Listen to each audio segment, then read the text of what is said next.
नमस्कार। आज म हजुरहरूलाई एउटा अलिकति गम्भीर नै विषयवस्तुमा भिडियो बनाउन जाँदैछु। हजुरहरूलाई मैले योभन्दा अगाडिका भिडियोहरूमा पनि अवगत गराए अनुरूप जुन बच्चैदेखि मैले चाहिँ एउटै सपना निरन्तर प्रतिबद्ध रूपमा आफ्नो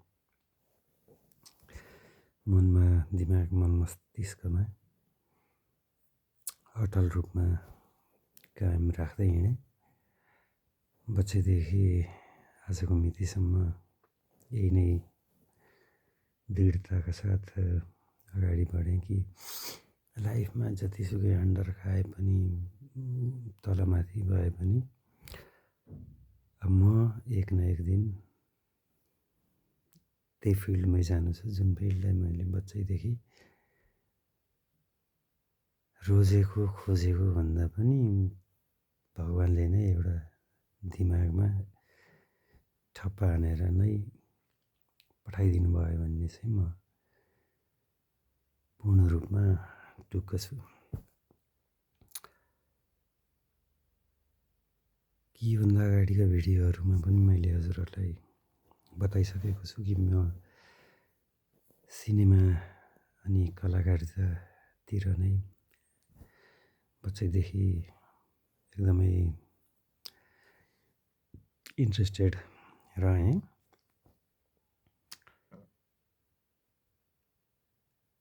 अब हाम्रो नेपाल जस्तो देशमा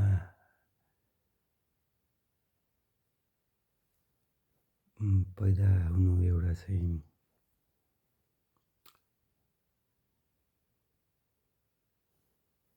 अरू ठुल्ठुलो देशमा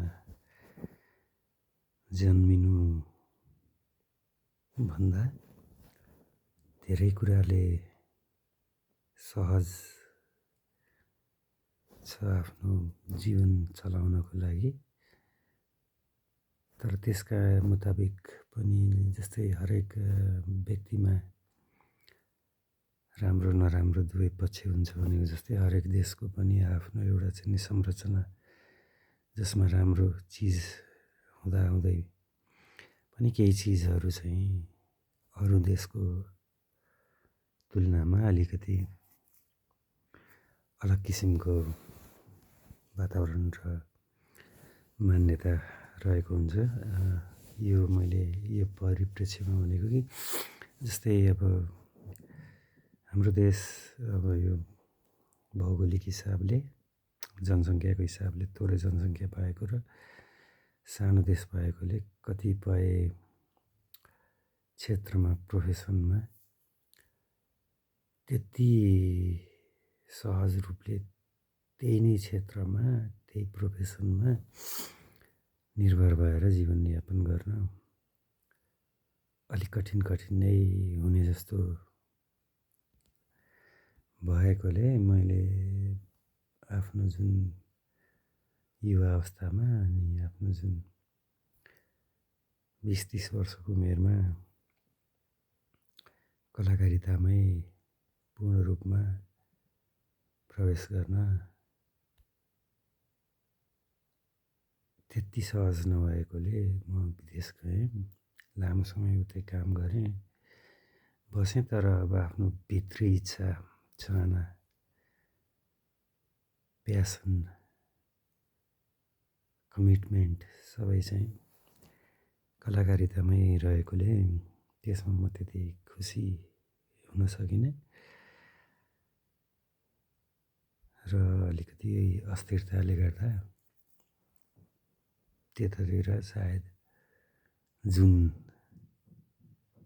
ढङ्गले मैले प्रगति गर्नुपर्ने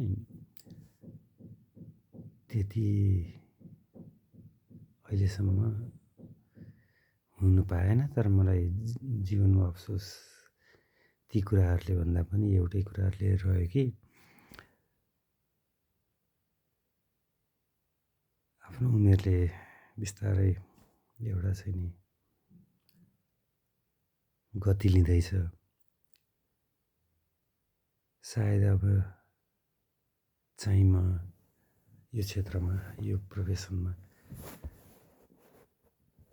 छिर्नुपर्छ, हात हाल्नुपर्छ भन्ने दृढता बोकेर पछिल्लो 1-1.5 वर्ष यतादेखि म सक्रिय रूपमा चाहे तपोवनमा 6 महिना बस्दाखेरि भेटिनुभएका नेपाली अनि बलिउडका सेलिब्रिटीहरू सबैलाई आफ्नो इच्छा चाहना आकाङ्क्षा अनि आफ्नो परिकल्पना योजना सबै उहाँहरूलाई पनि अवगत गराएँ।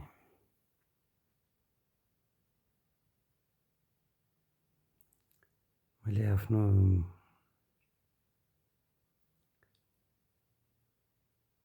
प्रयासले सकिने जुन कन्ट्याक्टसम्म जुन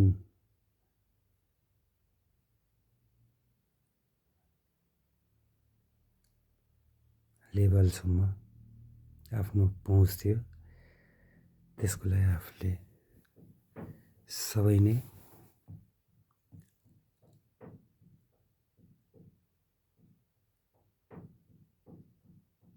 हथकण्डाहरू सबै नै जुन के भन्छ अरे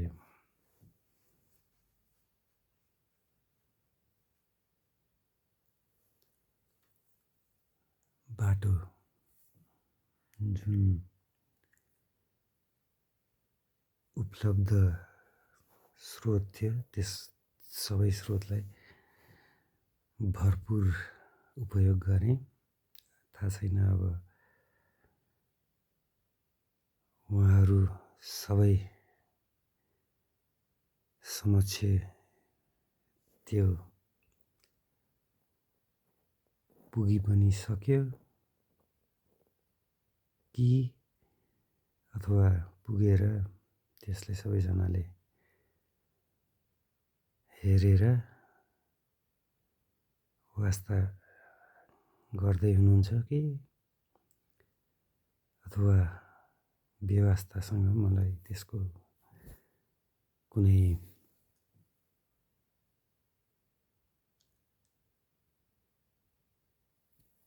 अर्थ रहने छैन, किनभने मेरो काम भनेको प्रयासलाई निरन्तरता दिइराख्नु हो। बच्चादेखि अहिलेसम्म जीवनमा जति पनि मोड तलमाथि परिस्थितिले जस्तोसुकै स्थिति सिर्जना गरे पनि एउटै चिज मेरो दिमाग मन मस्तिष्कमा अटल रूपमा नै रहिराख्यो कि आज अहिले तुरुन्त